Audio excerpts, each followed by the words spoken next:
রাত্রিবেলা জন্মদিন পালন করে ঘুমোতে ঘুমোতে বেশ রাত হয়ে গেল। তো যাই হোক, জন্মদিন পালন করার পরদিন জন্মদিনের ব্লগটা আর কন্টিনিউ করা হয়নি তোমাদের সাথে, কারণ তারপরেই পড়ে গেছে বিয়ের সিজন। তাই জন্য ব্যস্ততায় ব্লগটা কন্টিনিউ করতে পারিনি।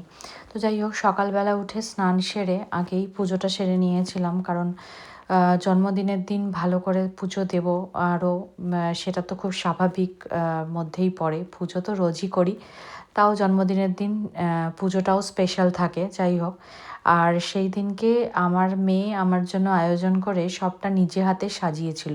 রান্না করে দিয়েছিল মা, কিন্তু ওর আবদারেই করা হয়েছিল। খুব সত্যি কথা বলতে কি, আমার মেয়ে যবে থেকে বড় হয়েছে তবে থেকেই এরকমভাবেই আমার জন্মদিন পালন করা হয়। তার আগে কিন্তু কোনো সময় এরকমভাবে জন্মদিন পালন করা হয়নি, খুব সত্যি কথা। তো যাই হোক, কোথাও না কোথাও এটা ভেবে তো খুব ভালোই লাগে যে এই বয়সে এসেও নিজের মেয়ের হাতে জন্মদিনের এটা পাওয়াটা অনেক বেশি। তো যাই হোক, রাত্রিবেলা ট্রিট ছিল আমার হাজব্যান্ডের পক্ষ থেকে, তাই আমরা চলে গিয়েছিলাম কারিমসে রাত্রের ডিনার করতে। তো আর এই ডিনারটা ছিল হাজব্যান্ডের তরফ থেকে। তো যাই হোক, রাত্রিবেলা আমরা তিনজনে মিলে চলে গিয়েছিলাম সেখানে। গিয়ে কিছু খাবার অর্ডার করে রাত্রের ডিনারটা সেখানে আমরা সারি।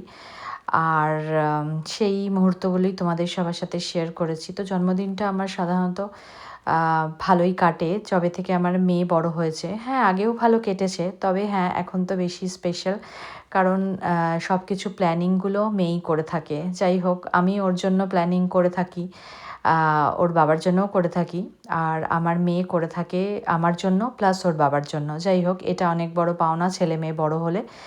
আর ব্যাস, টাটা, আজকে এইটুকুই ব্লগ।